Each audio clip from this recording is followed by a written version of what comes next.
Good morning to all of you. મિત્રો, આજે આપણે ઓટોમોબાઈલ એન્જિનિયરિંગના 7th સેમેસ્ટરની અંદર ભણવામાં આવતા subject vehicle maintenance and garage practice વિશે ચર્ચા કરીશું. મિત્રો, આ સબ્જેક્ટની અંદર આપણે કોઈપણ વાહન હોય તેનું મેન્ટેનન્સ કઈ રીતે કરવામાં આવે અને જો કોઈપણ વાહન ઓવરહોલિંગ કરવાનું હોય એટલે કે રિપેર કરવાનું હોય, કોઈપણ પાર્ટ્સને કોઈપણ લિંકેજ જે છે એડજસ્ટ કરવાની હોય, રિપ્લેસ કરવાની હોય તો એ કઈ રીતે કરવામાં આવે તેના વિશેની માહિતી જે છે તે આ ચેપ્ટરની અંદર ભણવામાં આવશે. ઉપરાંત મેન્ટેનન્સ કયા કયા ટાઈપના હોય છે, ગેરેજ પ્રેક્ટિસ શું છે. આ ગેરેજ પ્રેક્ટિસ શબ્દ જે છે એમાં આપણે માત્ર ગેરેજ ઉપર ફોકસ નથી હોતું. ગેરેજ પ્રેક્ટિસની અંદર આપણે વર્કશોપ, સર્વિસ સ્ટેશન અને ગેરેજ આ ત્રણેય લેવલના જે રિપેર શોપ જે હોય છે તે અંગેની માહિતી જે છે અહીંયા ભણવાની આવશે. તો સૌથી પહેલાં આપણે કન્ટેન્ટ જોઈએ તો પહેલું ચેપ્ટર છે વેહિક્યુલર મેન્ટેનન્સ પ્રેક્ટિસ. મિત્રો, આ ચેપ્ટરની અંદર આપણે મેન્ટેનન્સ એટલે શું, તેની જરૂરિયાત શું છે અને તેના ટાઈપ કેટલા છે, ઉપરાંત પીરિયોડિક મેન્ટેનન્સ, શેડ્યુલ મેન્ટેનન્સ અને breakdown maintenance, daily maintenance, weekly, monthly, yearly maintenance આ વિશે ચર્ચા આ ચેપ્ટરની અંદર કરવામાં આવશે. ઉપરાંત schedule chart, periodic maintenance sheet, daily maintenance sheet આ અંગેની ચર્ચા જે છે તે પહેલાં ચેપ્ટરની અંદર કરવામાં આવશે. ચેપ્ટર નંબર 2માં જોઈએ તો garage practice, measuring instrument. Measuring ઇન્સ્ટ્રુમેન્ટની અંદર આપણે અલગ અલગ પ્રકારના ઇન્સ્ટ્રુમેન્ટ જે છે એટલે કે સ્પીડ મેજર કરવા માટે, વીયર એન્ડ ટીયર મેજર કરવા માટે, ફ્યુઅલ કન્ઝમ્પશન મેજર કરવા માટે, વાઇબ્રેશન મેજર કરવા માટે, નોઇસ મેઝરમેન્ટ કરવા માટે, ફ્યુઅલ કન્ઝમ્પશન મેઝરમેન્ટ કરવા માટે અને એક્સલરેશન મેઝરમેન્ટ કરવા માટેની અલગ અલગ પ્રકારની જે મેથડો આવતી હોય છે એ બધી મેથડોનો અહીં વિગતવાર અભ્યાસ કરવામાં આવશે. Third one chapter is the garage practice. મિત્રો, આ ચેપ્ટરની અંદર આપણે સર્વિસ સ્ટેશન, વર્કશોપ અને ગેરેજ આ ત્રણેયના લેઆઉટ, ત્યાંની ફેસિલિટી, ત્યાંની એક્ટિવિટી, ત્યાંના સર્વિસ ક્રાઇટેરિયા, ત્યાંની જે આપણે service tool, measuring and gauging instrument, repairing equipment, testing અને રિપેરિંગ પ્રોસેસ આ અંગેની ચર્ચા વિગતવાર આ ચેપ્ટરની અંદર આપણે કરવામાં આવશે. પછીનું ચેપ્ટર છે મેન્ટેનન્સ એન્ડ ઓવરહોલિંગ. મિત્રો, આ ચેપ્ટર જે છે એક અતિ અગત્યનું ચેપ્ટર છે કે જેની અંદર તમે અત્યાર સુધીના જે સબ્જેક્ટ ઓટોમોબાઈલ રિલેટેડ ભણી ગયા, જેમ કે automobile engine, automobile transmission system અથવા તો automobile system, automobile electrical system અને automotive chassis and body engineering. મિત્રો, જે આ 4 સબ્જેક્ટ જે બેઝિક છે કે જેની ઉપર આખા વ્હીકલનું આધાર રહેલો છે, તો તેના રિપેરિંગની, તેના મેન્ટેનન્સની મિત્રો, 4th નંબરનું ચેપ્ટર છે maintenance and overhauling of automotive vehicles. મિત્રો, આ ચેપ્ટરની અંદર તમે જે અગાઉના સેમેસ્ટરની અંદર બેઝિક સબ્જેક્ટ જે છે ઓટોમોબાઈલના ભણી ગયા અને એની અંદર ભણવામાં આવતી અલગ અલગ પ્રકારની સિસ્ટમો, એન્જિન, ટ્રાન્સમિશન અને ઇલેક્ટ્રિકલ આ ત્રણેય અને automobile chassis and body engineering આ બધામાં જે કોઈ પણ પ્રકારનું રિપેરિંગ, ઓવરહોલિંગ, મેન્ટેનન્સ આવે છે તો તે અંગેની ચર્ચા આ ચેપ્ટરની અંદર કરવામાં આવશે. દાખલા તરીકે આપણે જોઈએ તો કે એન્જિન કમ્પોનન્ટનું મેન્ટેનન્સ અને ઓવરહોલિંગ, તો કે એન્જિન ઓવરહોલિંગ કઈ રીતે કરવામાં આવે છે, સિલિન્ડર અંદર બોરિંગ અને હોનિંગ આ 2 પ્રકારની પ્રોસેસ થતી હોય છે તો તે કઈ રીતે કરવામાં આવે છે, સિલિન્ડર હેડ જે વાર્પેજ થઈ ગયો હોય તો કઈ રીતે એને મેઝર કરવામાં આવે છે, ડીકાર્બ્યુરાઇઝ સિલિન્ડરનું કઈ રીતે કરવામાં આવે છે. પિસ્ટનની અંદર જોવા જાય તો પિસ્ટન એસેમ્બલી જે છે કે લાગેલી હોય તો એમાં પિસ્ટન ચેન્જ કરવાનો હોય તો કઈ રીતે ચેન્જ કરવાનું, કઈ રીતે પિસ્ટન કનેક્ટિંગ રોડ એસેમ્બલી જે છે ફિટ કરવાની હોય, રિંગ પિસ્ટન રિંગ કઈ રીતે એડજસ્ટ કરવામાં આવે છે કે જેથી કોમ્પ્રેશન લોસની અસર બને ત્યાં સુધી ઘટાડી શકાય.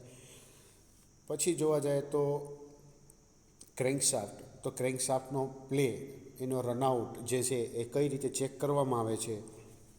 ફ્યુલ ઇન્જેક્શન પંપનું કેલિબ્રેશન કઈ રીતે કરવામાં આવે છે, એનું ફ્રેઝિંગ કઈ રીતે કરવામાં આવે છે, ફ્યુલ ઇન્જેક્ટરના ટેસ્ટિંગ કઈ રીતે કરવામાં આવે છે.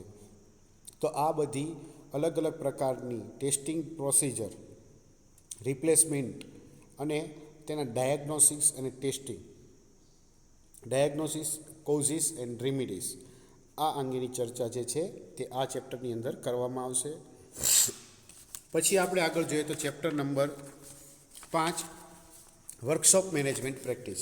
મિત્રો, આ ચેપ્ટરની અંદર આપણે વર્કશોપની અંદર કોઈ પણ વાહન આપણે મૂકવા જઈએ સર્વિસ માટે તો તેનું ડોક્યુમેન્ટેશન થતું હોય, તેનો રેકોર્ડ રાખતા હોય તો એ અંગેની માહિતી આવશે. એટલે કે જોવા જાય તો workshop documentation and record like job card.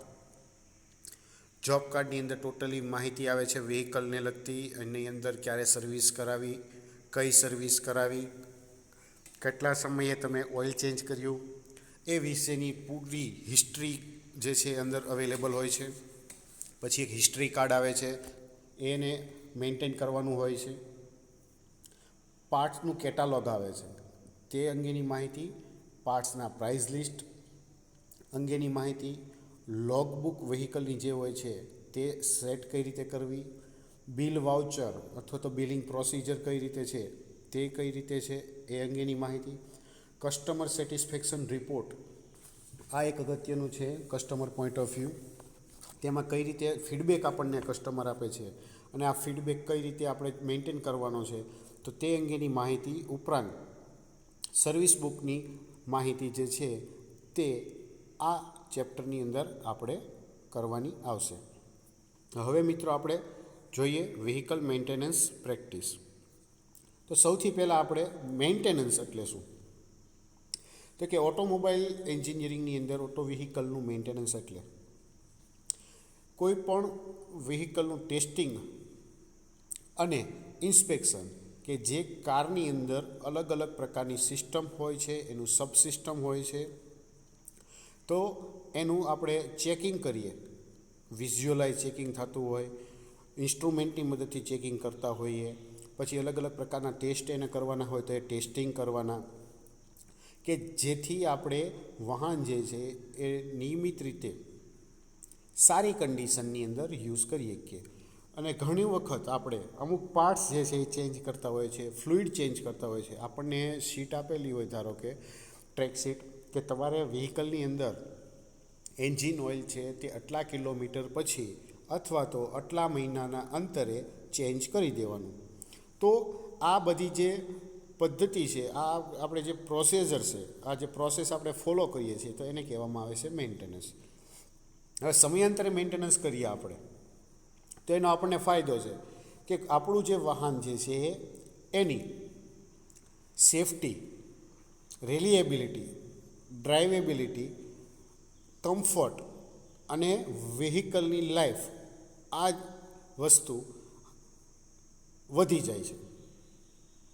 Safety point of view જોઈએ તો આપણે જ્યારે કોઈ પણ ટાઈમે આપણે મેન્ટેનન્સ કરતા હોય સમયાંતરે, તો એની અંદર જ્યારે પણ જો કોઈ ચૂક થાય અને બની શકે કે આપણે વ્હીકલ લઈને જતા હોઈએ કોઈ જગ્યાએ અને ઓચિંતા બ્રેકડાઉન થવાની શક્યતા રહે.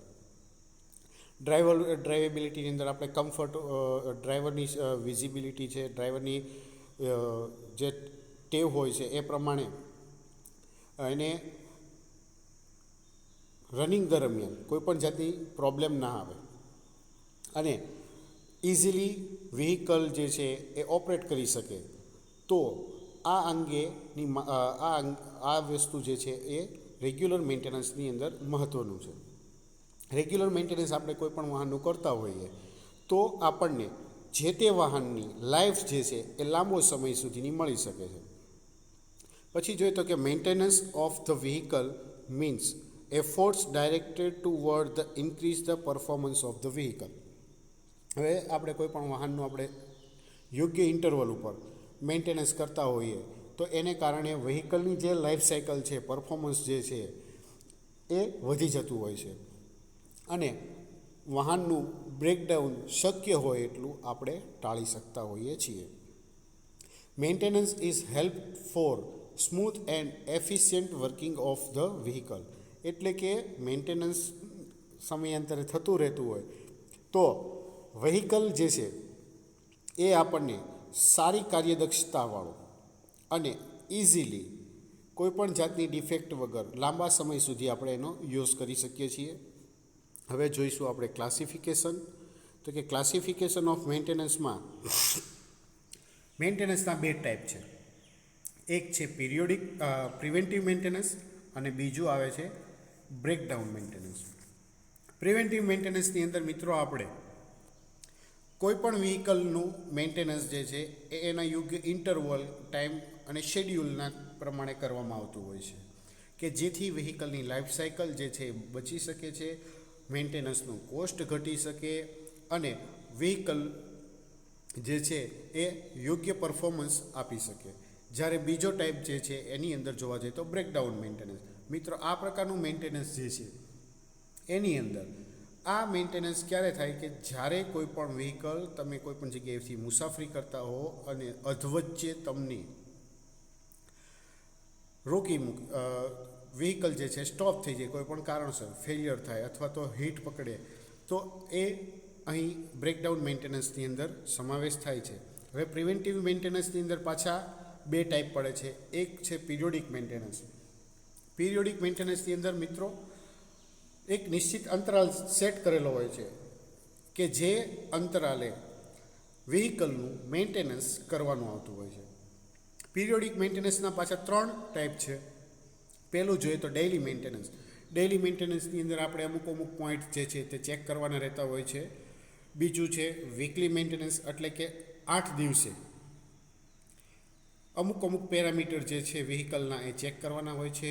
અને છેલ્લે છે મંથલી અથવા તો vehicle travel by some kilometre.